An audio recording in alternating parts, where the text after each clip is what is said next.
तस्स भगवतो अरहतो सम्मा संबुद्धस्स।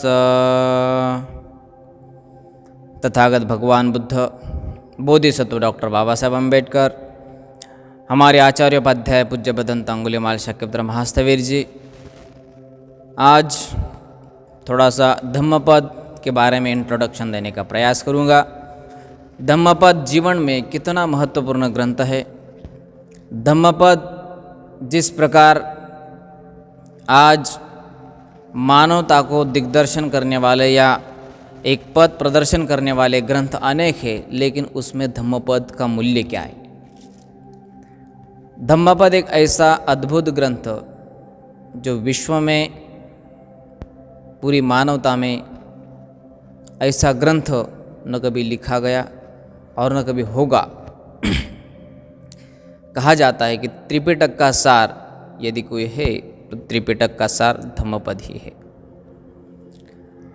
यदि आपके जीवन में सुकून चाहते हैं, समाधान चाहते हैं, शांति की अवस्था प्राप्त करना चाहते हैं, एक बौद्ध जीवन मार्ग आप अपनाना चाहते हैं, जीवन में भगवान बुद्ध के रूल्स एंड रेगुलेशन अपनाना चाहते हैं, तो धम्मपद आपके जीवन में उतरना चाहिए। धम्मपद के साथ साथ धम्मपद की अट्ठ कथा भी महत्वपूर्ण है। आप सिर्फ धम्मपद पढ़ेंगे तो उतना आपको समझ नहीं आएगा जितना धम्मपद की अट्ठ कथा आप पढ़ेंगे। यदि आपके पास धम्मपद हो और धम्मपद की अट्ठ कथा न हो तो आपका ज्ञान आधा होगा, और आधा ज्ञान अज्ञानता का प्रदर्शन करता है, मूर्खता का दिग्दर्शन करता है। इसी कारण से अट्ठ कथा भी और धम्मपद भी साथ साथ आपने अवश्य रीड करना चाहिए। मैं पर्सनली ऐसा एडवाइस करना चाहता हूँ कि जब मैं धम्मपद की अट्ठ कथा पढ़ रहा था तो जितना आज जो भंते जी प्रवचन में बोलते हैं या उपासक कोई प्रवचन में बोलते हैं या कोई एखादा बौद्ध लेखक हो या कोई और भिक्खु हो, तो उनके साहित्य में अवश्य धम्मपद की छोटी बड़ी कथाएं आती ही आती है। क्या कारण होगा? क्योंकि धम्मपद की अट्ठ कथा का न बल्कि बौद्ध साहित्य पर प्रभाव है, बल्कि भारत पे, और भारत पे ही नहीं बल्कि ईस्टर्न वर्ल्ड हो या सदर्न वर्ल्ड हो या वेस्टर्न वर्ल्ड हो, पूरे जगत के साहित्य पर धम्मपद का, उसके साथ साथ अट्ठ कथा का प्रभाव है। एक उपासक था भंते जी, मैंने एक धम्मपद स्वयं लिखवाया, अनुवाद किया, ट्रांसलेट किया। तो भंते जी, यदि आप फ्री हो तो धम्मपद के बारे में आप तो अवश्य वीडियो बनाइए। इसी कारण से मेरा यह प्रयत्न रहेगा। और साथ में उस उपासक ने बात ये भी बताई कि भंते जी, मैंने भी एक धम्मपद का ट्रांसलेशन किया, तो यदि आपके गुरुजी के पास समय हो, भदंत अंगुलीमाल शक्यपुत्र महास्थवीर जी, उनके पास यदि समय हो, और वह एक अखिल भारतीय भिक्खु संघ के अध्यक्ष भी है अभी, तो यदि उनके हाथ से मेरे ट्रांसलेट किए बुक को प्रस्तावना मिले तो मुझे एक आनंद होगा, एक सुख समाधान मिलेगा।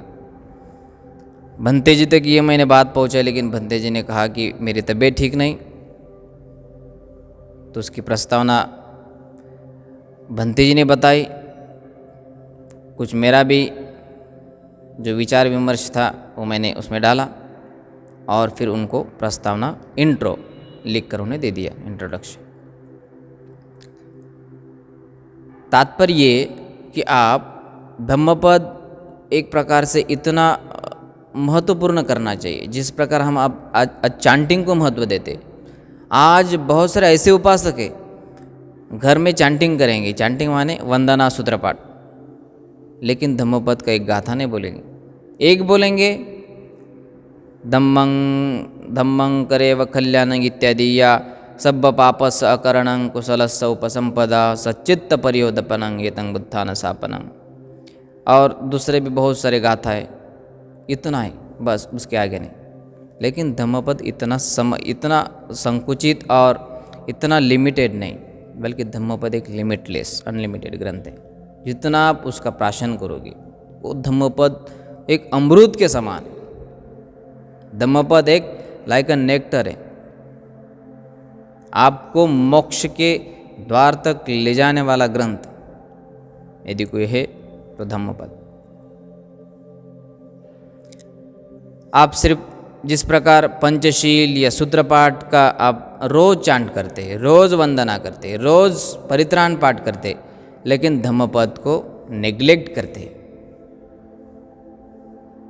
तो मेरा ये सजेशन रहेगा, मेरा ये एडवाइस आपको रहेगा कि एक आप धम्मपद की कॉपी लीजिए, ताकि धम्मपद वंदना सूत्रपाठ के साथ साथ हमेशा एक एक वग्ग बोलना चाहिए, एक एक वग्ग पाठ करना चाहिए। मेरी स्वयं की बात कहूँ तो जब मेरी उपसंपदा थी, मेरे उपसंपदा के समय में मुझे ऐसा लगा कि मुझे भी कोई धम्मपद के बारे में पूछेगा,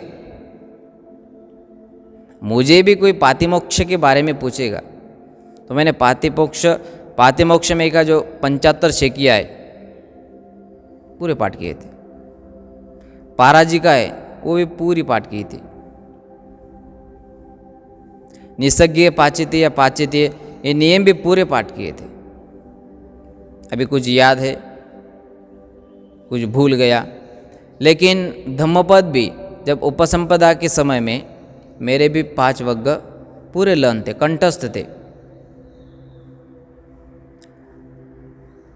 आज भी 5 वग्ग तो है ही, उसके साथ साथ जो अगले वग्ग गए, जो 26 वग्ग गए, उनका भी पठन चालू है। 26 वग्ग का और 423 गाथाओं का संग्रह धम्मपद। धम्मपद की शुरुआत कहाँ से हुई, धम्मपद की हिस्ट्री क्या है, ये तो बताने की कोई आवश्यकता नहीं, लेकिन धम्मपद की हिस्ट्री कहे तो प्रथम आपको यदि मालूम हो तो महाकाश्यप के समय में जो संगीति का आयोजन किया, प्रथम संगीति का आयोजन हुआ, उसी समय में धम्मपद भी और उसके साथ साथ विनय का भी संगायन किया गया, और सुत्त में धम्मपद इंक्लूड होता है। आपको मालूम होगा कि सुत्त पिटक जो है, सुत्त पिटक में दिग्घ, मज्जिम, संयुक्त, अंगुत्तर निकाय और खुद्दक निकाय, ये 5 ग्रंथ आते, और खुद्दक निकाय में टोटल 15 ग्रंथ आते। तो इन 15 ग्रंथ में दूसरा ग्रंथ है तो वो धम्मपद। खुद्दक पाठ, धम्मपद, उदान, इत्योतक, सुत्त निपात, विमानवत्तु, पेतवत्तु, थेरगाथा, थेरीगाथा, जातक, निर्देश, पटी, संविधान, अपदान, बुद्धवंश इत्यादि। दूसरा धम्मपद। धम्मपद में 26 वग्ग और 423 गाथाएं। एक गाथा नहीं बल्कि आपको पूरी गाथा लर्न होनी चाहिए। इसी प्रकार जिस प्रकार श्रीलंका के किसी एक भिक्षु को होती है। आपको यदि उधर की हिस्ट्री बताओ, श्रीलंका में होता ये कि जब आप एक भिक्षु होते हो 20 साल के, तो 20 साल के बाद आपकी उपसंपदा होती है। अब 20 साल होने के बाद उपसंपदा के समय में आपको धम्मपद पूरा कंठस्थ है या नहीं, ये पूछा जाता है। यदि धम्मपद आपको पाठ होगा, कंठस्थ होगा, आपके पास यदि धम्मपद होगा तो आपको उपसंपदा दी जाएगी। ये श्रीलंका का रूल है। If you have Dhammapada fully, आपके पास धम्मपद एक न प्रत्येक गाथा, एक न अनेक गाथा आपके पास साथ हो, आपको पूरा का पूरा याद हो, तभी आपको उपसंपदा मिलती। श्रीलंका का ये रूल है। इंडिया में कब आएगा मुझे मालूम नहीं। तो बात ये कि श्रीलंका में जब उन्हें धम्मपद पाठ होता है, कंठस्थ होता है, तभी उन्हें दीक्षित किया जाता है। उपसंपदा के समय में उन्हें ये भी पूछा जाता है कि आपके पास त्रिपिटक में आप त्रिपिटक के कौन से ग्रंथ पढ़ चुके हो। और त्रिपिटक में से कौन सा ग्रंथ का ज़्यादा आप अध्ययन करते हो? ज़्यादा अध्ययन जो करते उस ग्रंथ में के कुछ क्वेश्चन पूछे जाते,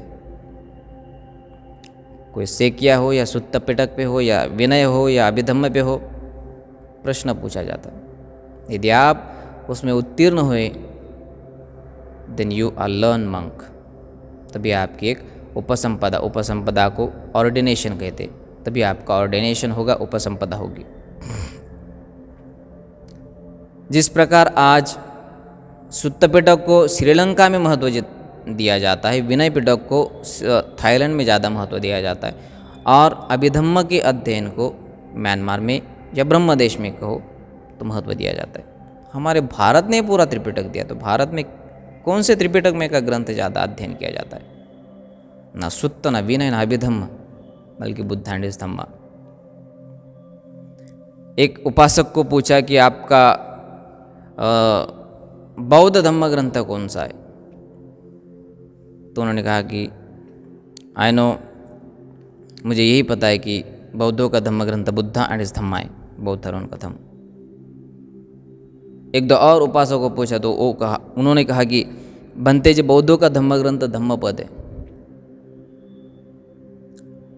कुछ चंद लोगों का ऐसा आंसर था, उपासकों का ऐसा आंसर था कि बनते जी बौद्धों का ग्रंथ धम्मपद नहीं और बुद्धा और उनका धम्म नहीं, बल्कि त्रिपिटक है, क्योंकि त्रिपिटक की समरी ही धम्मपद है, या त्रिपिटक की समरी ही कहे तो बुद्ध एंड धम्म है।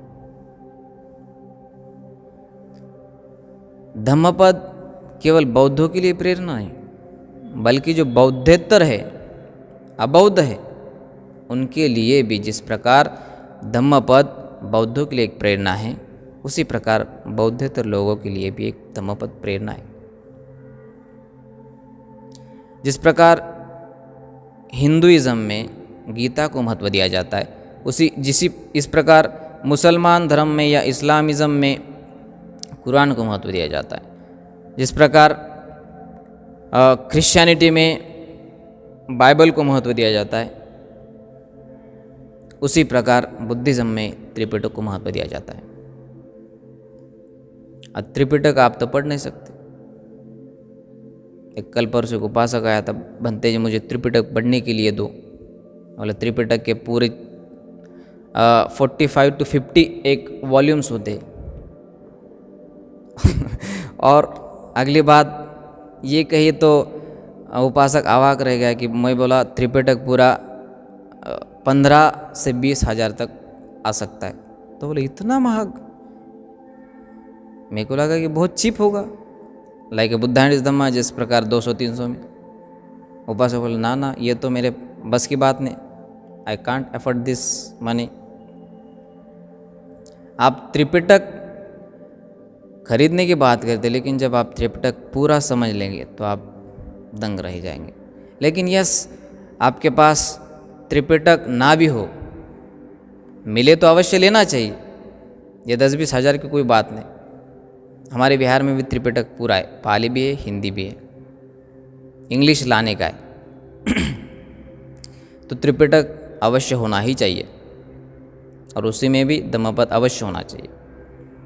धम्मपद केवल एक बौद्धों के लिए नहीं, बल्कि एक पूरे विश्व के लिए एक प्रेरणा है। धम्मपद की प्रशंसा बहुत सारे विद्वानों ने की, उसी में आनंद कौशल्यायन है, राहुल संस्कृत्यायन है, धम्मानंद कौशंबी है, धर्मरक्षित जी है, रिस डेविड है, द्वारकादास शास्त्री है, बहुत सारे ऐसे भिक्षु भी हैं, उपासक भी है, तो पाश्चात्य विद्वान भी, उन्होंने भी धम्मपद की प्रशंसा की। कारण इतना ही, यदि आप त्रिपिटक पूरा पढ़ेंगे लेकिन धम्मपद के सिवाय, then you will not get anything.